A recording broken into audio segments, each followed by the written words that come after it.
नूर की बात चली, एक बात और मैं तस्करा करूं। हजरत हलीमा सादिया के घर में अल्लाह के रसूल सल्लल्लाहु अलैहि वसल्लम की छोटी सी उम्र, लेकिन अल्हम्दुलिल्लाह उस वक्त भी हमारे सरकार नबी थे। हमारा अकीदा गंदा अकीदा नहीं जाहिलों की तरह जो कहें कि 40 साल के बाद नबूवत मिली। अल्लाह के रसूल तो खुद इरशाद फरमाते कुन्तु नबिय्युं व आदमु बैनल माइ वत्तीन, कुन्तु नबिय्युं व आदमु बैन रूहि वल जसद। मैं उस वक्त भी नबी था जब आदम आबो गिल की मंजिलें तय कर रहे हैं। मैं उस वक्त भी नबी था जब आदम रूह और जिस्म के दरमियान में थे।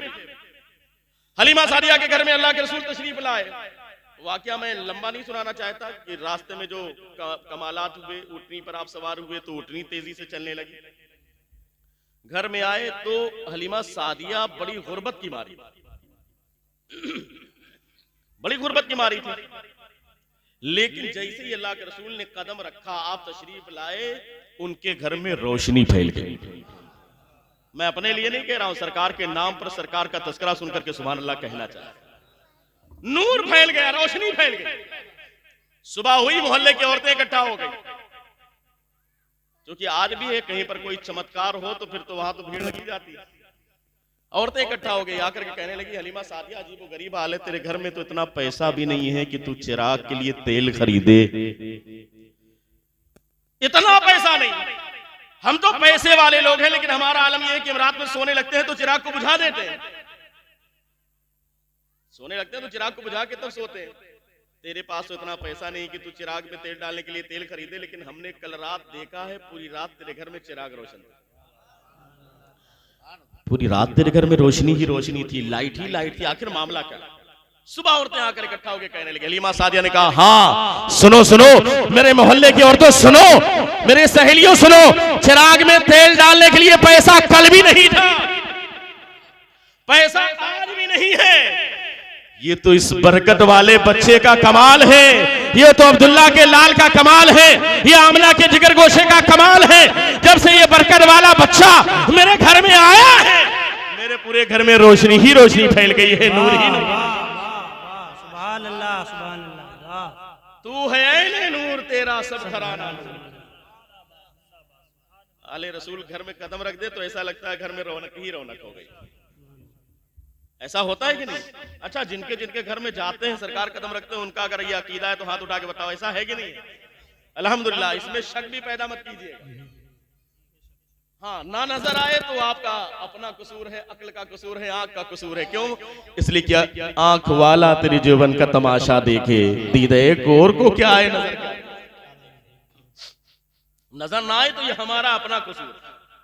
अगर दिन में भी चमगादड़ की आंख जो है सूरज को ना देखे तो इसमें सूरज का कोई गुनाह थोड़ी है। अब एक अंधा आदमी है, उसको लेके आइए, आप बताइए सूरज निकल गया, हमको तो दिख ही नहीं रहा, तो कसूर किसका है? सूरज का है कि अंधे आदमी का? तो जिसकी आंख ही ना हो या आंख हो लेकिन पर्दा पड़ा हो तो ये अपना कसूर है।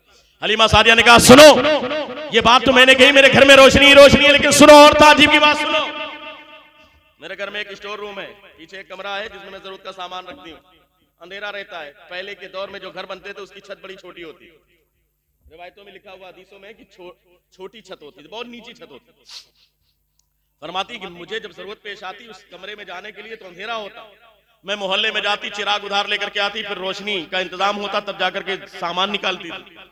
लेकिन सुनो, जब से ये बरकत वाला बच्चा आया है, अब मैं किसी चिराग के चक्कर में नहीं पड़ती, मैं इसी बरकत वाले बच्चे को अपनी गोद में उठाती हूँ, लेकर के उस कमरे में जाती हूँ। इस बरकत वाले बच्चे का कमाल ये है, आमना के लाल का कमाल ये है कि इसकी बरकत से उस कमरे में भी रोशनी फैल जाती है। मैं अपना काम करके वापस चली आती, मैं उसी नूर में काम करके वापस चली आती। ये बरकत वाले बच्चे का कमाल है। अब सुनो,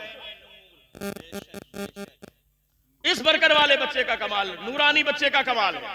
अब जब ये चमत्कार लोगों तक पहुंचा, अब औरतों में तो शोर मच गया भाई।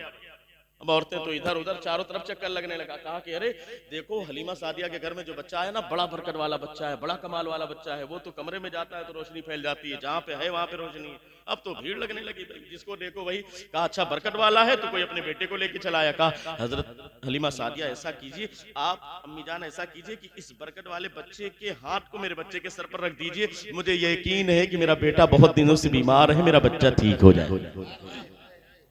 अब भीड़ लगने लगी, जिसको देखो कोई अपने बेटे को लेके, कोई अपने बाप को लेके, कोई अपनी बेटी को लेके, कोई अपनी माँ को लेके, जिसको देखो परेशान, कोई अपने जानवरों के लिए कि हमारे जानवर दूध नहीं देते, कोई अपने घर के लिए, ना जाने कैसे कैसे लोग, भीड़ लगने लगी। सुबह से शाम तक भीड़। हलीमा सादिया फरमाती जब देखो भीड़, सुबह देखो भीड़, शाम में देखो भीड़, रात में देखो भीड़, हर वक्त भीड़ ही भीड़। अच्छा आप एक मिनट के लिए बताइए भीड़ लगेगी कि नहीं लगेगी? हमें यहाँ फालतू बाबा कहीं साइड में बैठ जाए, मालूम पड़ जाए कोई औरत आके गांव में बता दे तो फिर कहेंगी चलो भैया चलो जी चलो, और वो भी मोहल्ले वाले को लेके, गेट 1 बाय 1 एक के साथ एक औरत फ्री, चलो तुम हो, चलो बाबा आए, बड़े कमाल के बाबा। फर्जी लोग के चक्कर में फंस जाते हैं, जबकि नहीं जाना चाहिए। याद रखिएगा अगर ओझा सोका और फालतू लोगों के पास गए जिसका ईमान दुरुस्त नहीं है, और आपने जाकर दुआ तावीज के नाम पर या आपने फायदे के चक्कर में चले गए, तो आपके ईमान का जनाजा निकल जाएगा बड़ी जिम्मेदारी के साथ। अगर आपको जाना है तो ऐसे इंसान के पास जाइए जो सुन्नी हो, मसल के हक, मसल के अहले सुन्नत वल जमात का मानने वाला हो, मसल के आला हज़रत पर कारबंद हो। ऐसे आलिमों के पास, ऐसे लोगों के पास आप जाएं तो अताबिज, गैरों के पास जाने की जरूरत नहीं है। हज़रात किराम, अब भीड़ लग गई। जब यहाँ पे भीड़ लग जाती है, बरकाती साहब रहते हैं, मालूम पड़ा कब आएंगे स्कूल से, सब इंतजार में रहते हैं, भीड़ लग जाती है। और जहां पर सैयदी सरकार हुजूर राशिद मियां पहुंच जाए, तो सुभान अल्लाह, लोग जाते हैं कि नहीं भाई, शमा जलेगी तो परवाने आएंगे कि नहीं आएंगे, भीड़ लग जाती है। ये मामला होते हैं। अब सुने तवज्जो के साथ, हलीमा सादिया फरमाती भीड़, सुबह भीड़, शाम में भीड़, रात में भीड़। अब किया क्या जाए, जिसको देखो कोई अपने बेटे को लेकर, हजरत ऐसा करें, हलीमा सादिया ऐसा करें, इस बच्चे के सर पर आप जिस बरकत वाले बच्चे को लाएं उसका हाथ ही रखवा देना हो तो कदम ही सही। कोई अपना कटोरा लेके आए, इसमें हाथ डाल दीजिए, पानी लेकर जाओ, मैं पिलाऊं, शिफा मिल जाएगी। और क्यों ना मिले, हमें आजकल के दौर में, इस पुरफेतन दौर में 1400 साल के बाद अगर मस्जिद से निकलने वाला आदमी हो तो उसके बारे में गैरों का अकीदा यह है कि पानी पर दम कर दे तो शिफा मिल जाए। तो वो तो सरवरे कायनात है, शिफा की बुनियाद जिसे कहा जाता है, उस जात का अगर हाथ पड़ जाए तो शिफा ना मिले, अब बताओ शिफा मिलेगी कि नहीं मिलेगी? शिफा मिलेगी। हमारे सरकार का हाथ किसी पानी में पड़ जाए, वो पानी किसी मरीज को पिलाया जाए तो उस मरीज को शिफा मिलेगी कि नहीं?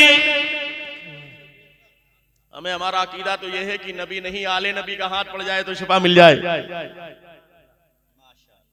है हमारा अकीदा है अल्हम्दुलिल्लाह। कोई आलिम दीन दम कर दे तो हमारी नियत ये होती कि शिफा मिल जाएगी, मस्जिद का इमाम दम कर दे तो हमारी नियत ये होती कि शिफा मिल जाएगी। तो सरकार का हाथ पड़ जाए, सरकार का दस्ते मुबारक पड़ जाए, सरकार का दस्ते करम हो जाए तो शिफा क्यों ना मिले।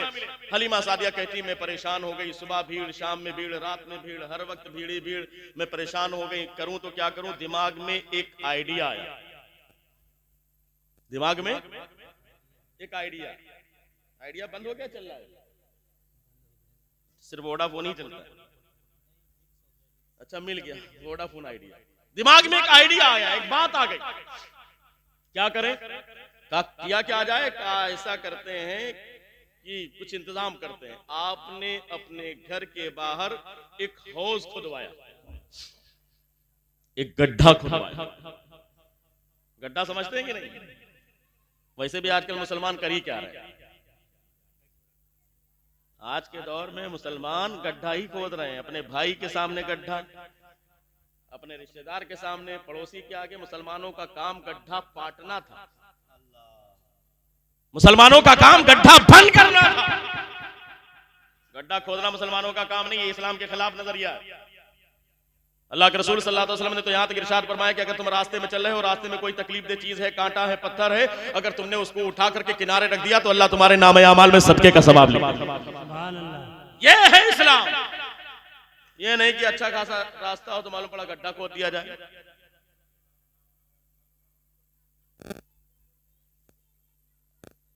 हलीमा सादिया फरमाती हैं कि मैंने दिमाग में एक बात आई कि मैं घर के सामने एक गड्ढा तैयार करवा, और जब गड्ढा तैयार हुआ तो उस गड्ढे को तैयार करने के बाद, हौज को तैयार करने के बाद, आपने अपने सामने अल्लाह के रसूल सल्लल्लाहु ताला अलैहि वसल्लम के कदमे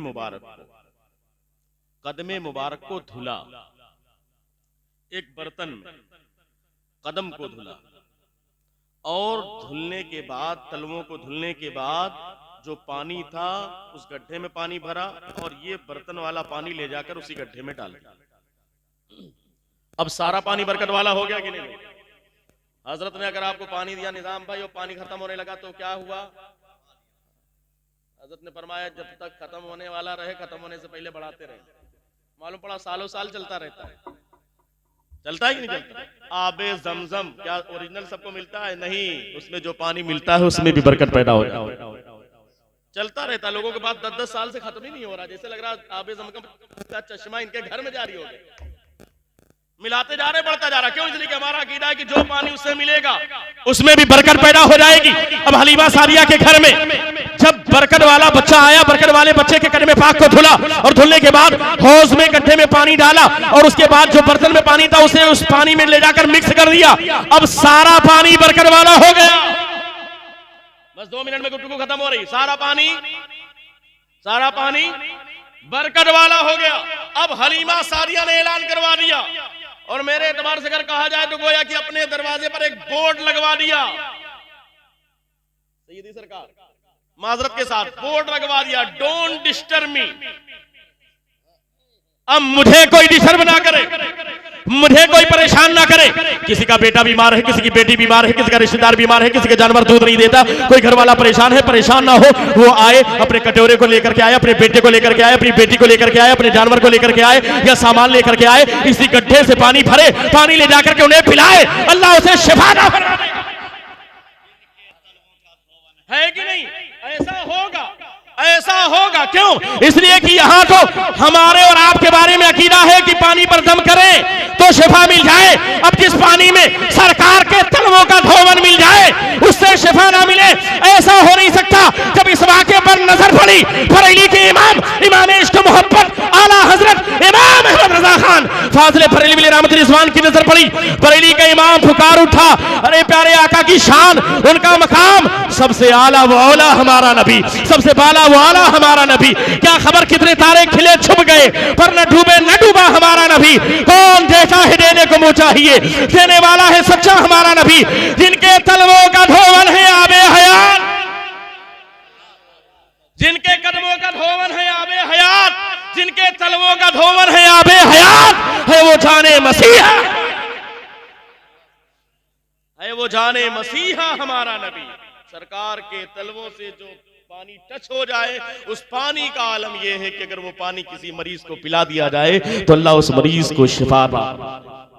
तो अल्हम्दुलिल्लाह वही निस्बत है, सरकार के आल की निस्बत है। अगर इनके हाथ से कोई पानी टच हो जाए, इनके जबान से अगर उस पानी में दम हो जाए, उस पानी को अगर हम पिलाएं तो हमारा भी अकीदा है कि अल्लाह उसे शिफा अता फरमा दे।